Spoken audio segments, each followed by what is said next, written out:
You may or may not be aware of this very eye-opening leaked information from Canada, which seems to provide a roadmap for the next phase of the COVID agenda into 2021.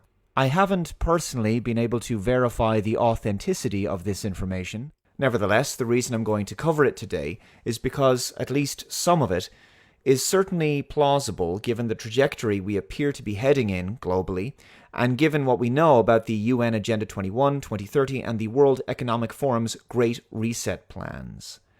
I'll let you make up your own mind as to what you think of this article. It's from CanadianReport.ca. Dear, and the name has been removed, I want to provide you some very important information. I'm a committee member within the Liberal Party of Canada.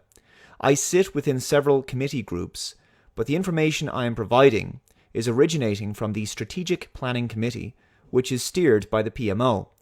I need to start off by saying that I'm not happy doing this, but I have to, as a Canadian, and more importantly, as a parent who wants a better future not only for my children, but for other children as well. The other reason I am doing this is because roughly 30% of the committee members are not pleased with the direction this will take Canada, but our opinions have been ignored, and they plan on moving forward toward their goals. They have also made it very clear that nothing will stop the planned outcomes. The roadmap and aim was set out by the PMO and is as follows. Phase in secondary lockdown restrictions on a rolling basis, starting with major metropolitan areas first and expanding outward, expected by November 2020. This sounds plausible to me, given that many world governments are considering a second lockdown, and in fact, at the time of making this video, Ireland has just been placed back into a second lockdown for 6 weeks. Rush the acquisition of, or construction of, isolation facilities across every province and territory, expected by December 2020. Daily new cases of COVID-19 will surge beyond capacity of testing, including increases in COVID-related deaths, following the same growth curves, expected by end of November 2020. Complete and total secondary lockdown, much stricter than the first, and second rolling phase restrictions, expected by end of December 2020, early January 2021. Reform and expansion of the unemployment program to be transitioned into the Universal Basic Income program, expected by Q1 2021. We've of course been talking about universal basic income for quite a while now, so this also sounds plausible. Projected COVID-19 mutation and/or co-infection with secondary virus referred to as COVID-21, leading to a third wave with much higher mortality rate and higher rate of infection expected by February 2021. This would be gravely concerning and might quickly stop any dissident movement in its tracks, as the narrative would shift to COVID has mutated. Those crazy conspiracy theorists were wrong all along. It could be possible that dissidents would be scapegoated as the reason for the new outbreak. Also, could this be Pandemic 2 that Bill Gates has previously talked about? The idea of a bioterrorist attack is kind of the nightmare scenario because they're a pathogen with a high death rate would be picked. Now, the good news is, I'm not trying to depress you, it's tough enough right now. Most of the work we're going to do to be ready for Pandemic 2, I call this Pandemic 1, most of the work we'll do to be ready for that are also the things we need to do to minimize the threat of bioterrorism. So we, we'll have to prepare for the next one. That, I'd say is, will get attention this time. So we, we'll have to prepare for the next one. That, I'd say is, will get attention this time. That, I'd say is, will get attention this time. That, I'd say is, will get attention this time.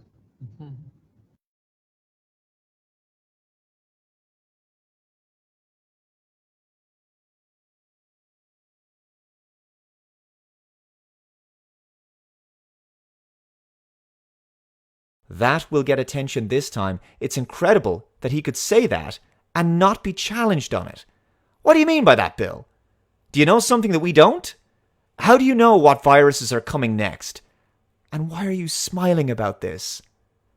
A new, more deadly virus released in the next few months would be a major blow to the resistance movement, in my opinion, and would likely cow the general public back into further submission to government mandates. Daily new cases of COVID-21 hospitalizations and COVID-19 and COVID-21 will exceed medical care facilities' capacity, expected Q1 to Q2 2021. Enhanced lockdown restrictions, referred to as third lockdown, will be implemented. Full travel restrictions will be imposed, including inter-province and intercity, expected Q2 2021. Transitioning of individuals into the Universal Basic Income Program, expected mid-Q2 2021. That's a lot sooner than I would have expected. Projected supply chain breakdowns, inventory shortages, large economic instability, expected late Q2 2021. Deployment of military personnel into major metropolitan areas, as well as all major roadways, to establish travel checkpoints, restrict travel and movement, provide logistical support to the area, expected by Q3 2021. So far, this sounds pretty much what I had anticipated was going to happen, but the timescale seems a little premature. This all seems way too fast, in my opinion, but it is possible that the globalists are accelerating their plans, given that they really aren't encountering as much resistance as they probably thought they would. This next part is where things get really heavy.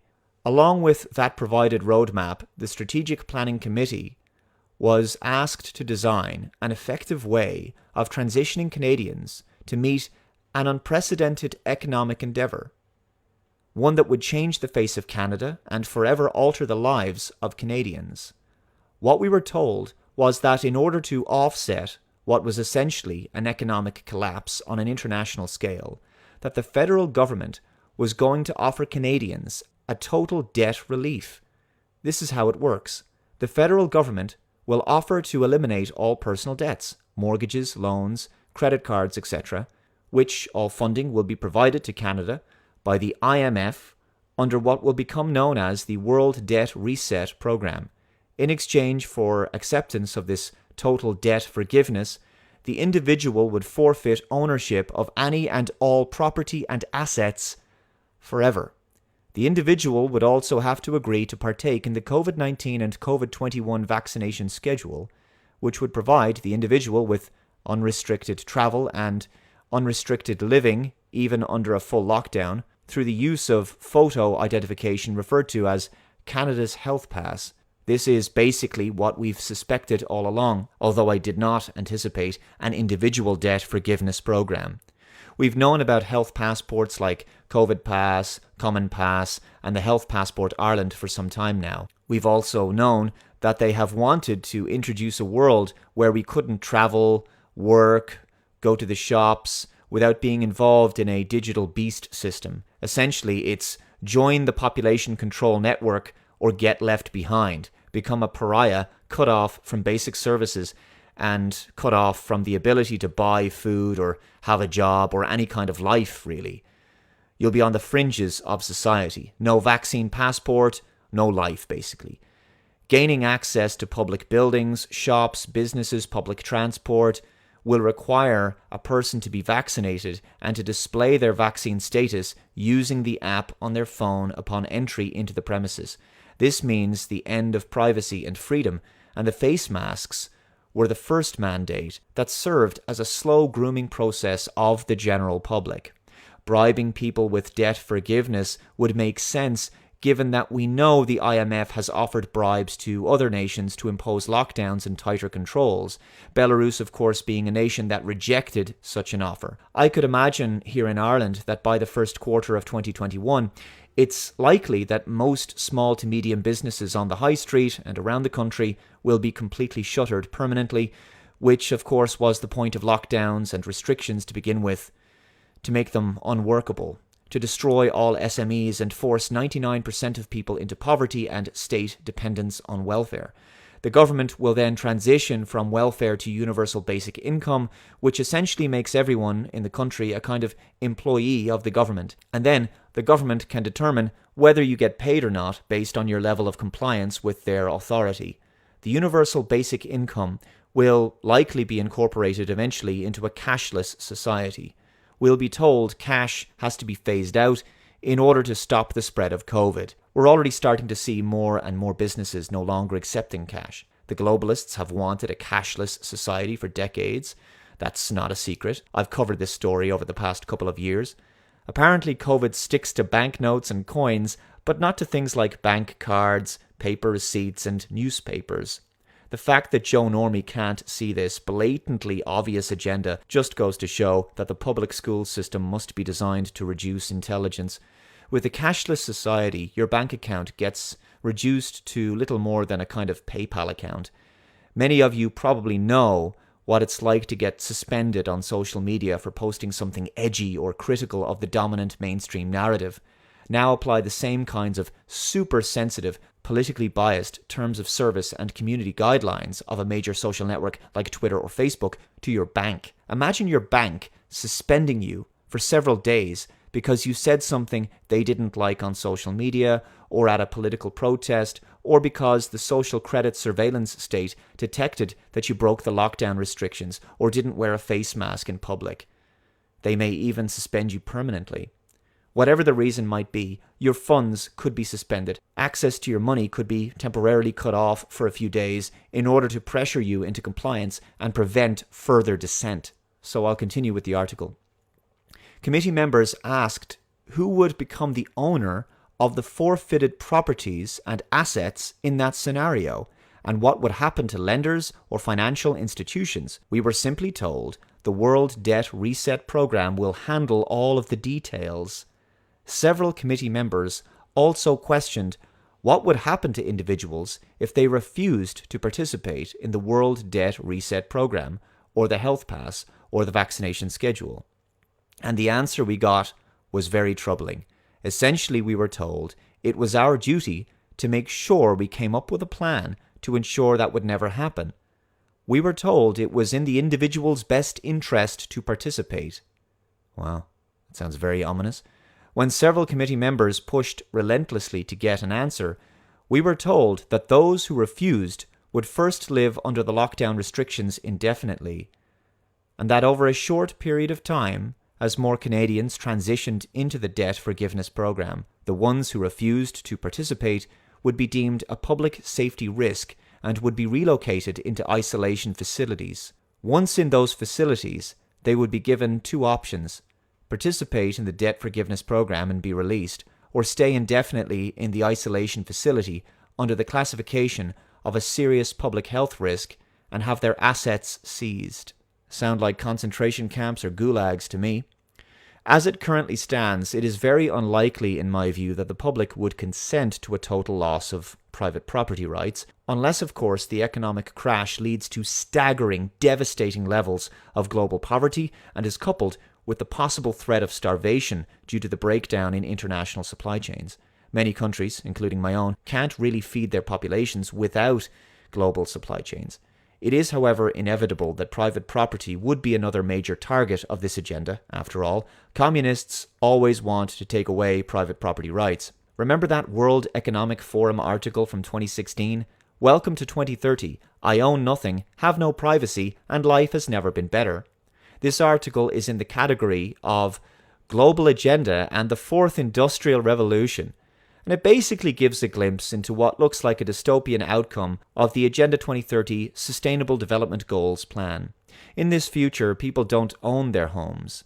Everything they use, including right down to their kitchen utensils, are rented on a subscription model. They live in shared accommodation with strangers and make use of public transport and/or self-driving electric cars.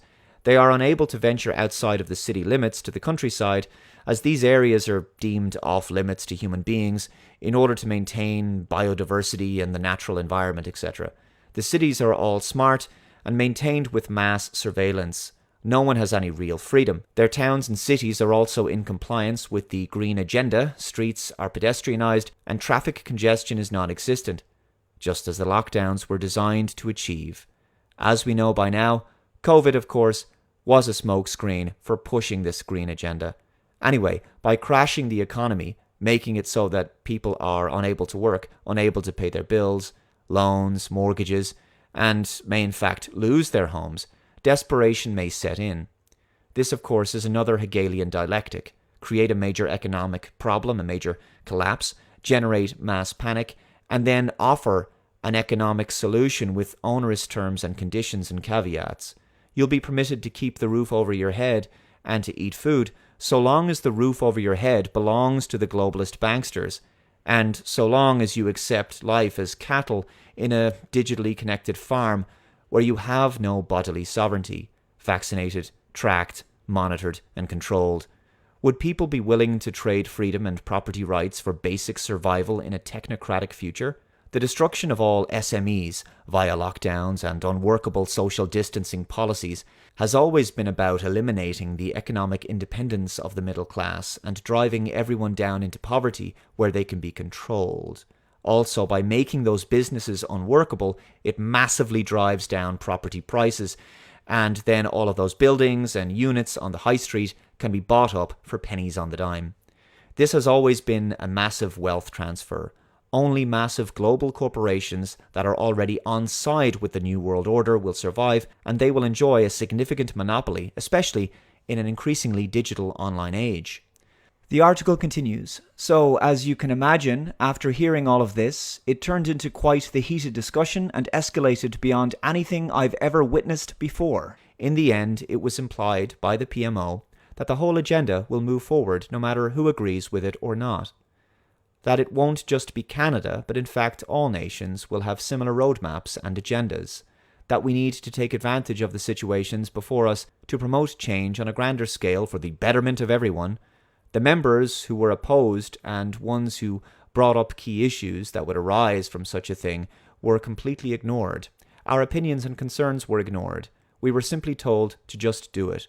All I know is that I don't like it, and I think it's going to place Canadians into a dark future. Regardless as to the authenticity of the information here, we have predicted something similar to this over the past few months. We know how hellish and dystopian the Great Reset and the Fourth Industrial Revolution could turn out to be. We're already living in a nightmarish New World Order as it is. No human contact, no love, no hugs, no hobbies, no handshakes, no leisure pursuits, no public gatherings, no family get-togethers, no parties, no pubs, no concerts, no spontaneity in life, no meaning, no joy, no smiles, no hope, no point. This is intolerable, and it's designed to be intolerable. As Justin Barrett pointed out in his speech, if there's someone in your life who keeps making you miserable, that might actually be their intent all along. But there is something you must consider. As dark as things may seem, I believe that we've been given a gift, those of us who can see at least. It's an ability to see the truth, and there has never been a greater privilege to be on the side of all that is good, righteous, and beautiful in this life, all that is meaningful. We get the opportunity to stand against the darkest, most powerful, insidious, satanic, and psychotic evil that humanity has ever faced. We should see this as an honor and a privilege, because the quality of life, and indeed human life itself, is under such attack. There has never been a better time to truly be alive in every sense of the word, because life and the value of truly living it to its fullest has never been more important, more precious, and more worthy of appreciation and protection. Most of humanity all over the world does not understand or realize that the very essence of being human is under attack. To truly be human is to be free to be exactly who and what we are, and to live as freely as we possibly can with each other, accepting all of the risks that come with being in the world and of the world. Those of us who see the truth have been called to defend this, no matter what the costs to ourselves, and no matter how difficult the challenge may be. There is no higher a responsibility and no cause more noble. The challenge is so tremendously great because it is so worthwhile.